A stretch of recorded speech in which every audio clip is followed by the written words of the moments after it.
How you know it's real when the recording starts. Let's just give people a moment to be admitted. Tell you what, I'll get going with my spiel. Hello and welcome to this session, Darius the Great Big Liar with Trevor Cully of History of Persia and America's Secret Wars podcasts. A few things to cover before we begin. I am not Trevor. I am John. I will be helping with tech support and moderating the chat. This session is being recorded. I don't work with Zoom, but if you are having problems, please mention it in the chat and I will see if I can help. This session will be roughly 20 minutes of presentation, followed by roughly 20 minutes of Q&A. It has a hard stop at 40 minutes, or I will be yelled at. And with that, it gives me great pleasure to introduce our speaker. Trevor is a historian and independent researcher dedicated to public presentation of ancient history. He's also the host and producer for History of Persia and the new, slightly more vulgar, America's Secret Wars. When not podcasting, Trevor is also a professional dog walker, cat sitter, apparently I can't speak today, and fuzzy friend petter.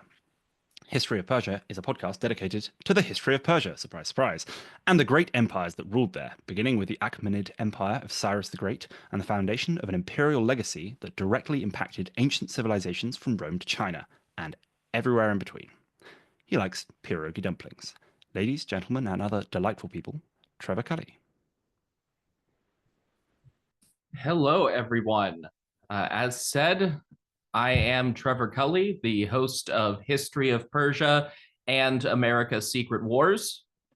I actually announced Secret Wars at the last Intelligence Speech Conference and had every intention of doing something about American history this time.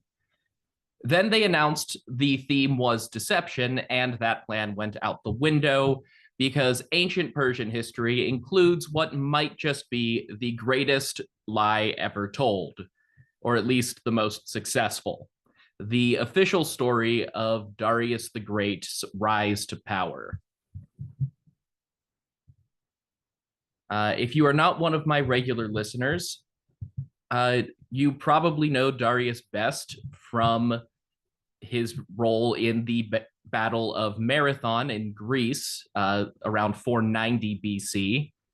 But that was actually very early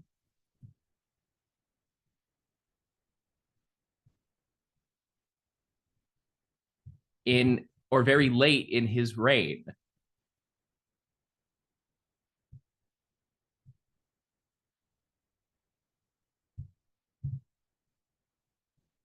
Uh-oh, I lost my Zoom window. Can somebody put in the chat whether or not they can see my presentation? Excellent. Thank you very much. All right. So today I am actually going back a little over 30 years before the invasion of Greece to explain a story that includes multiple assassinations, evil doppelgangers, questionable family trees, and a gargantuan civil war that spanned the length and breadth of the entire Persian Empire, from the western deserts of Egypt all the way to modern Pakistan and everywhere in between. The story starts somewhere in Central Asia in 530 BCE with the death of Cyrus the Great, the founding conqueror of the Persian Empire, who had taken his people from a provincial vassal state to the rulers of all West Asia in less than 25 years. Different ancient sources tell different versions of the story, but that is the gist of it. Cyrus died while fighting the nomadic Scythians somewhere on his northern borders, and he passed the throne to his elder son, Cambyses. However, one of Cyrus's last acts was also giving his younger son, Bardia, near complete autonomy in the eastern territory of the empire. This worked well enough. We never know much about the Eastern Empire at this time, but Bardia handled all those nomadic horse archers and the northern fringe of the Indus River Valley, while Cambyses focused on expanding in the west, specifically by conquering Egypt. Egypt was having some chaos of its own at the time, and the whole process was over in about 5 years, which was good for Cambyses because he heard some very troubling news. His little brother Bardia seized control of the imperial government and was doing crazy things like canceling taxation, attacking temples, and confiscating the property of the nobility. So Cambyses turned his army around and went home, only to die en route in the middle of Syria.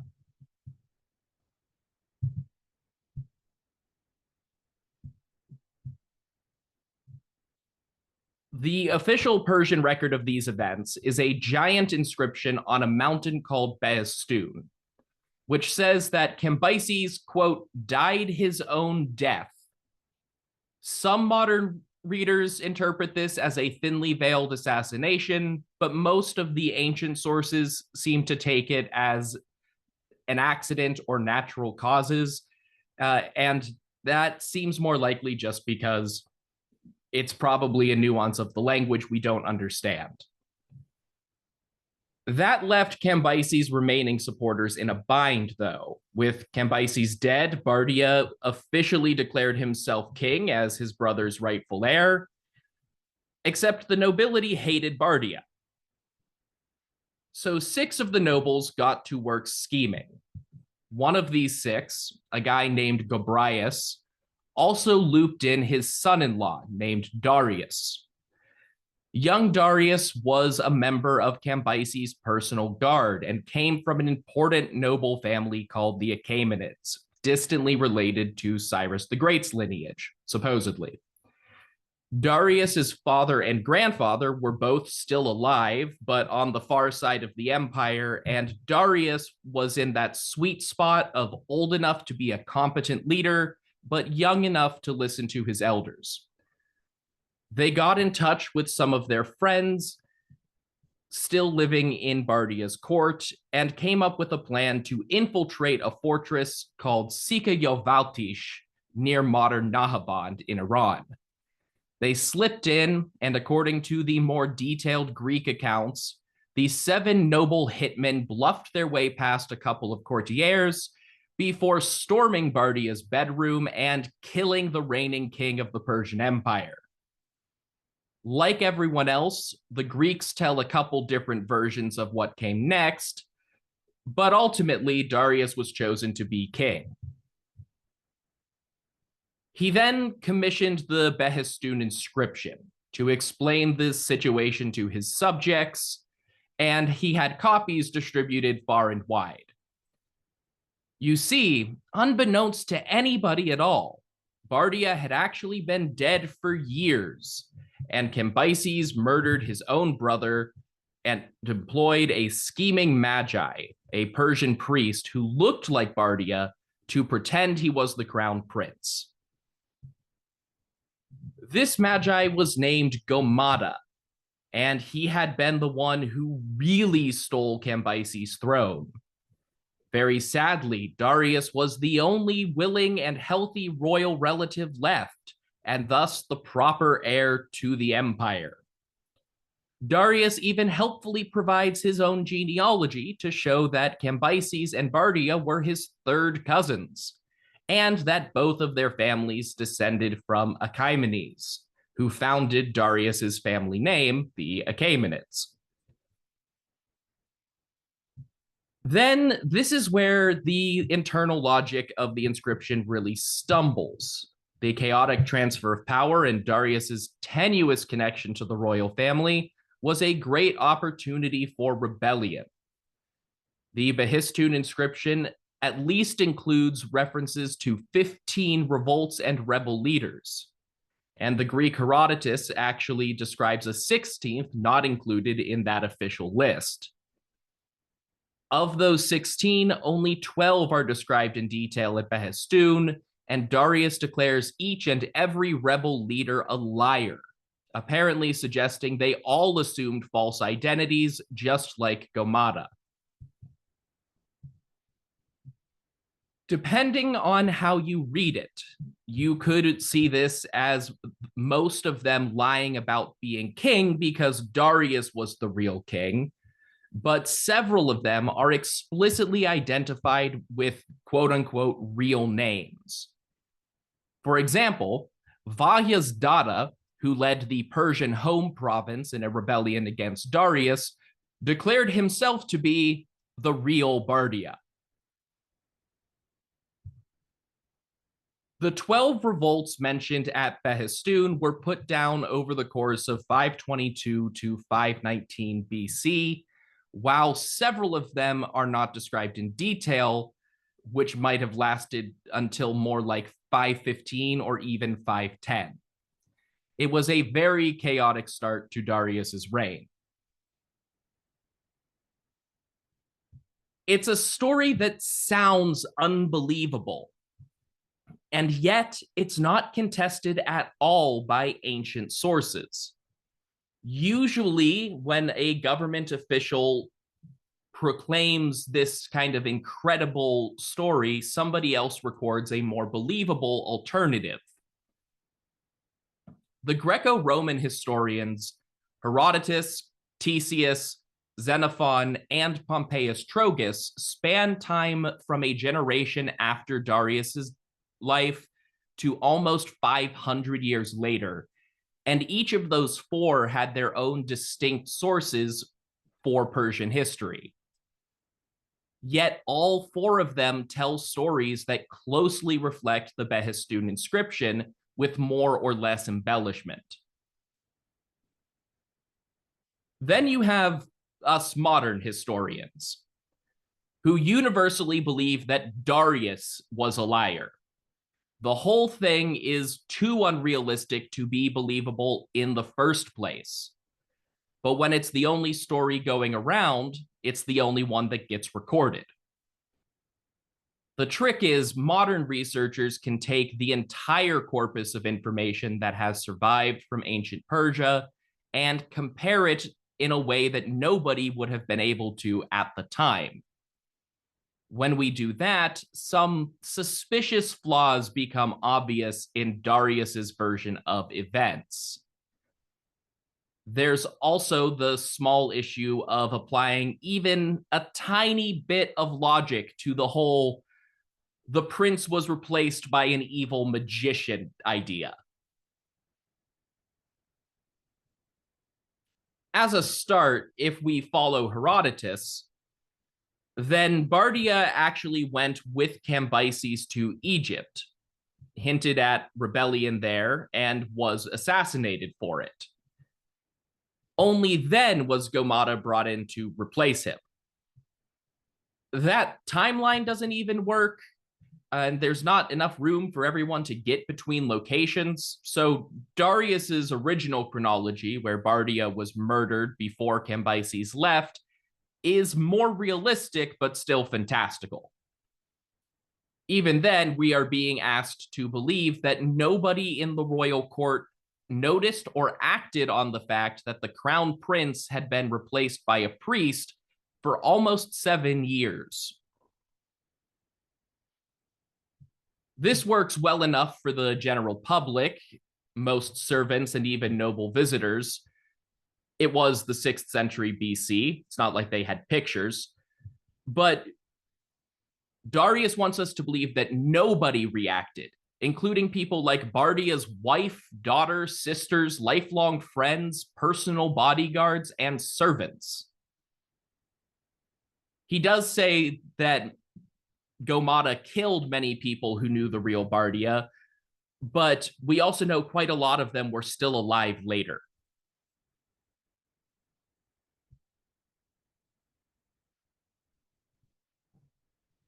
Then there are the odd details in Darius's genealogy. He claimed that he was a third cousin to the recently deceased royal brothers, and that they were all members of the Achaemenid family.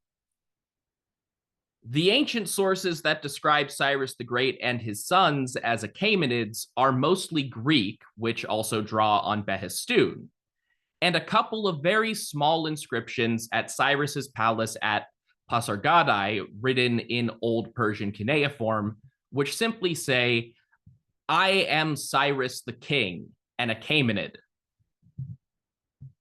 The issue here is that most modern scholars don't think Old Persian cuneiform was invented before Cyrus died. In the Bisotun Inscription, Darius declared, "By the grace of Ahura Mazda, this inscription which I have made, it was written in the Arya script, and it was composed on clay tablets and on parchment." Arya, in this case, is often translated as Aryan, and it just means Iranian. And the Arya script is what we usually call Old Persian. It's just a bit unusual to call this much attention to how you wrote the inscription inside the text. But aside from those inscriptions at Pasargadae, no other Old Persian inscription is reliably dated to before Darius's reign. This has led many historians and epigraphists to think that Darius actually had the Old Persian system invented for creating his monuments, and then retroactively applied it to some of Cyrus's palaces. In the genealogy that Cyrus the Great presents himself, with the so-called Cyrus cylinder in Babylon, he only traces his lineage back to Thaspes, the son of Achaemenes, who Darius also lists as their most recent ancestor. Many moderners question this.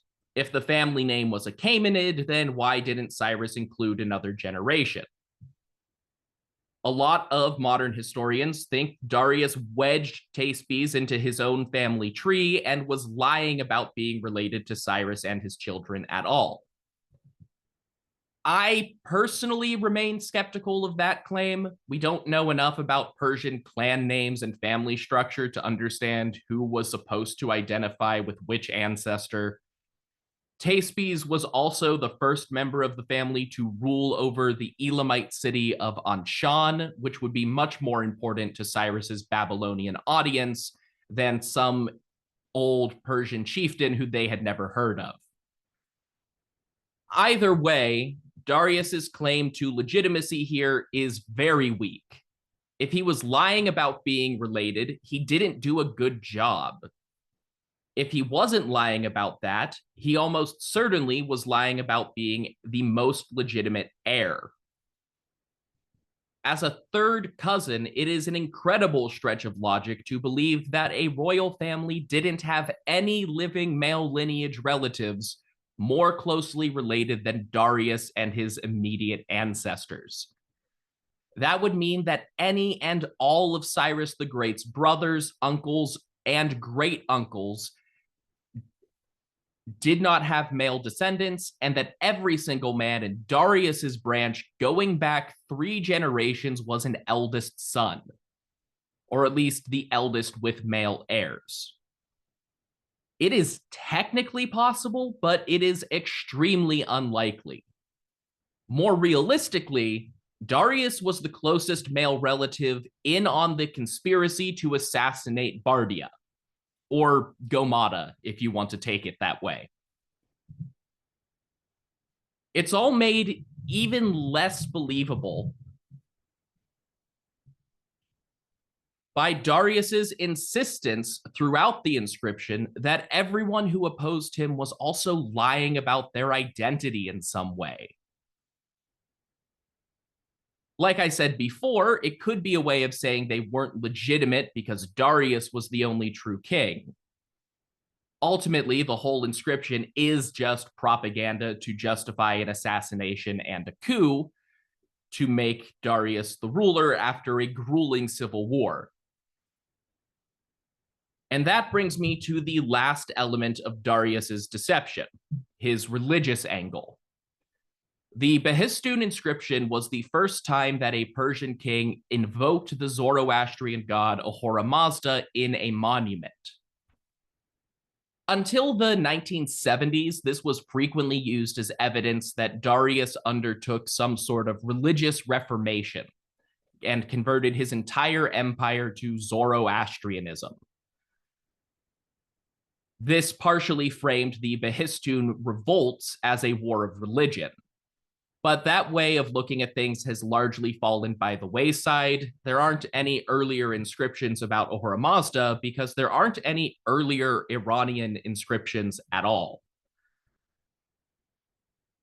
However, Behistun, more than any other Achaemenid royal monument, brings up Ahura Mazda a lot.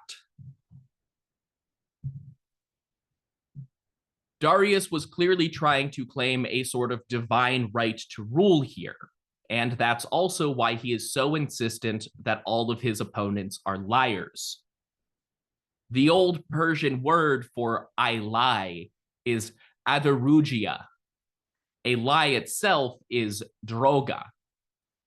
Droga is also their word for the Zoroastrian religious concept of druj. It's usually translated as the lie, but it means a lot more than that. The lie is a cosmic disorder. It is everything antithetical to truth and righteousness in the universe. It's not just dishonesty, it's inherently evil. But that evil was a product of deceptive spiritual forces. So when Darius says something like, when Cambyses had departed into Egypt, the people became hostile and the lie multiplied in the land. The lie is the spiritual corruption. When he says, Gomata lied to the people saying, I am Bardia, the son of Cyrus, it implies that Bardia was lying about his identity and spreading spiritual corruption. And this phrasing, a rebel king lied to the people saying, I am false name or title, repeats for each enemy Darius describes in the text. Ironically, many of the rebels that historians can see in the Behistun inscription are called liar kings, but they were generally attempting to reclaim the old Median and Babylonian empires from before Cyrus the Great's conquests. And many of them have entirely realistic connections to those dynasties' deposed rulers. With so many of his claims in doubt, or just outright lies, it would be fair to call Darius the liar king. And yet his campaign of propaganda was so successful that no surviving source ever calls him out. And his name and message became forever tied to an illegitimate ruler's search for legitimacy.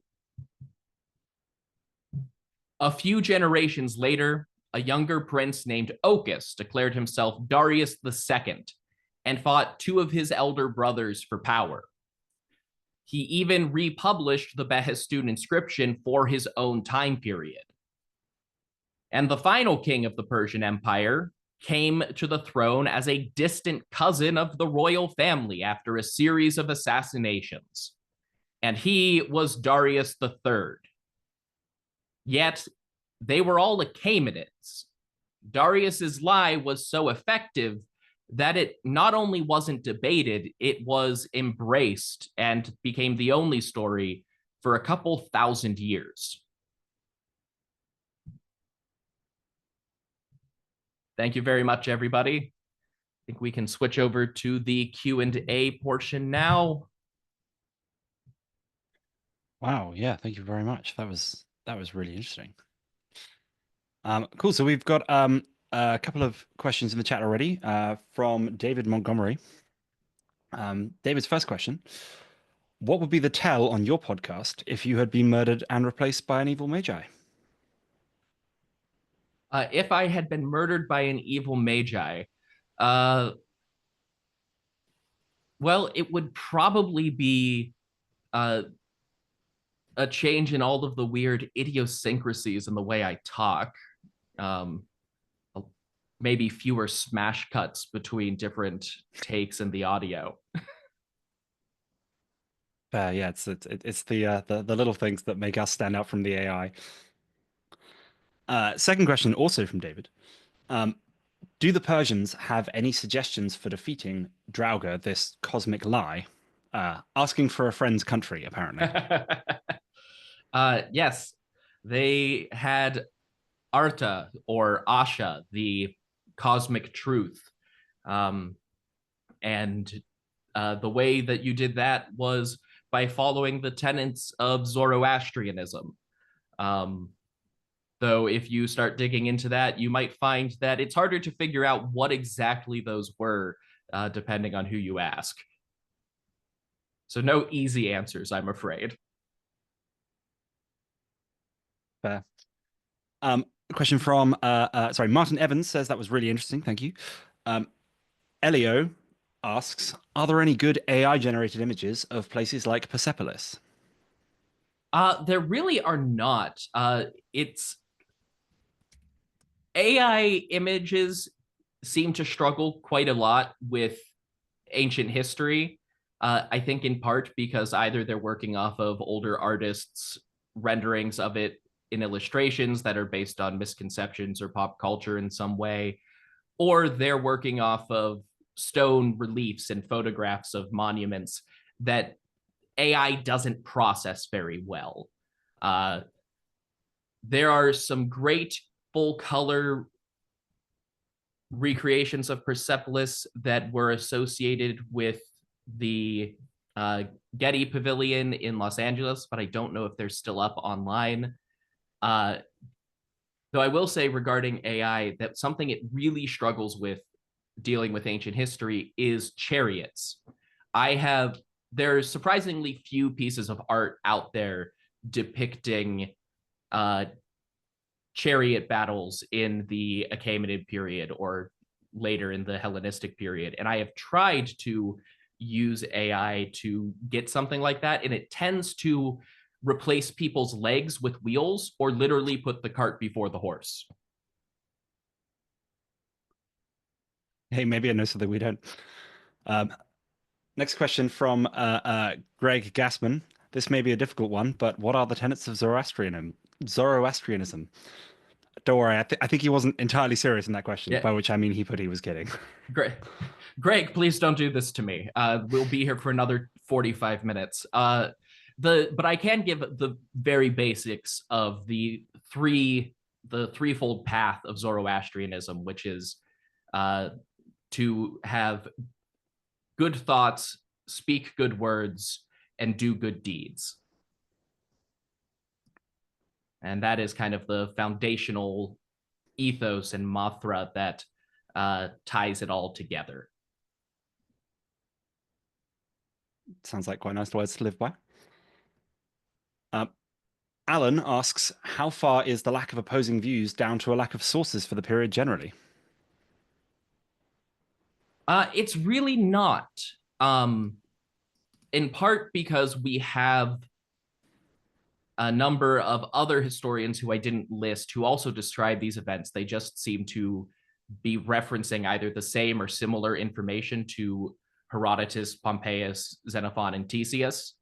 Those four just seem to be the ones with very distinct, separate sources of information. But this is something that is referenced by most ancient historians who talk about the time period, and many of them reference other sources who were lost to us. So if there was some kind of compelling competing option, it almost certainly would have made it into one of those surviving texts, especially someone like Plutarch, who is extremely critical of some of the more fantastical elements of Herodotus, but doesn't have a counter argument to the Behistun story because there wasn't one in circulation. That's very interesting. Thank you. Alan also asked, did the Greeks challenge Darius's legitimacy as a way of encouraging his nobles to rebel? Not so far as we know. The Greeks didn't really get involved with Darius the Great that much. There were the Greeks in Anatolia, modern Turkey, who were already subjects from Cyrus the Great's time, and they rebelled and kind of dragged Athens into the conflict without any real political knowledge of what was going on over there. Like, they knew a big kingdom from far to the east had taken everything over, but they didn't really understand the geography of it as they would later when they had interacted with the Persians more. And they had just sort of started interacting with Greece and Persia during Darius's reign. Thank you. William Winkus, thanks you for the good presentation. It was very interesting. I actually have a question from me, if I may. You said that Darius's descent from the Achaemenids was tenuous at best, so it was a bit odd that he lied about it in the first. As in, if it was a lie, it wasn't a good one. If you were going to pretend to be the last surviving descendant of a dynasty, what sort of lie would you tell? Oh, I would go further back. It works differently in the modern world where we don't have a ton of big important dynasties hanging around anymore. So today you can just trace things back to a point where everybody loses track of your ancestry and just make up a couple of people in the middle until you connect back to some established historical figures. In Darius's case, I would have recommended, either addressing where all of his cousins went, or just kind of going with a dynastic change, and just declaring and they lost you're focusing so much on the favor of Ahura Mazda in the inscription already. Just say Ahura Mazda didn't like them anymore. Fair. I'll bear that in mind next time I try and cause a dynastic change. Martin Kroninger asks, in which way do you mean that Darius invented the Persian cuneiform writing? Could you expand on that, please? Yes. So there are a very small number of inscriptions from ancient Iran or from ancient Persia, because ancient Iran includes Elam, which had its own very complex cuneiform system. But there are very few Persian inscriptions which claim to be older than the Bisotun inscription. Most of them are attributed to Darius's ancestors in the text and were found on gold plates in the city of Ecbatana, modern Hamadan. But they all contain grammatical errors that are very characteristic of the late Achaemenid period. So they were probably created as showpieces at some later date. And then there's the Cyrus ones that I talked about. So there's no evidence of the Persian cuneiform system prior to Darius's lifetime that can be reliably dated or that was used anywhere. It seems odd that Cyrus would come up with a new writing system and then use it to write about 2 sentences.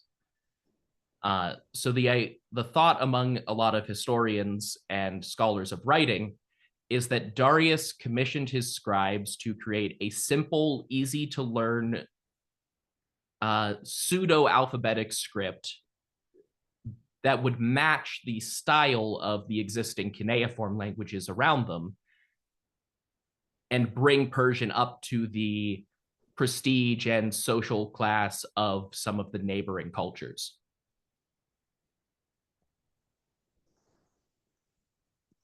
That's very interesting. Thank you. And Zoe agrees. Loved your presentation. Very informative and interesting. Follows up with a question. Is there any evidence, or is it plausible, that at least some or even just one of the rebels Darius defeated were genuinely imposters, i.e. they weren't who they claimed to be? Yes. There is one. Let me double check his name to make sure I get the pronunciation right. But the second rebel at Babylon, who claimed the throne name Nebuchadnezzar, was actually Araka, an Armenian, the son of Haldita. And he's a very interesting case because clearly an Armenian was not a legitimate successor to the Chaldean dynasty that ruled Babylon before Cyrus the Great's time. the thing is, Darius had just defeated a Armenian rebellion in the years leading up to this second revolt in Babylon. So it's entirely likely that this Araka was somebody from the Armenian leadership that fled from Darius and kind of snuck around behind the Persian army while they were distracted with the other rebellions to try and claim a slice of empire for himself. So at that point, it really is just some warlord trying to carve out a piece of territory.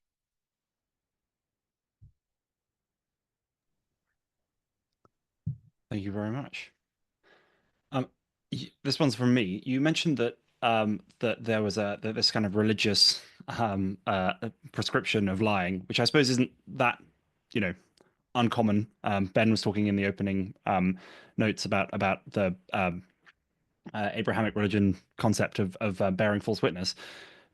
Do you think, though, that that would have given Darius an edge in that people might not have expected him to make such a brazen lie?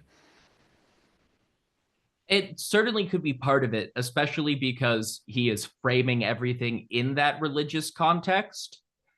But I think it's also worth noting that when there is this religious prohibition against lying in Zoroastrianism, it is very focused on that kind of spiritual deception, trying to sway people to the side of evil and wrongdoing, not necessarily just being truthful about everything, which is how a lot of ancient Greek sources tended to interpret that. The Persian royalty and later on in the Sassanid period, when we have more Zoroastrian priests in the historical record, they lied all the time. They knew how to use lies to gain political power, to sway their enemies, or to trick their opponents in battle. There were good reasons to lie. There were acceptable reasons to lie. But they also had the concept of kavarena, which was, you could essentially read it as a divine right to rule. So what Darius is claiming here is that he and his family, which includes Bardia, or the real Bardia, and Cambyses, had the kavarena, and these people were all embracing the lie in a spiritual sense by denying that.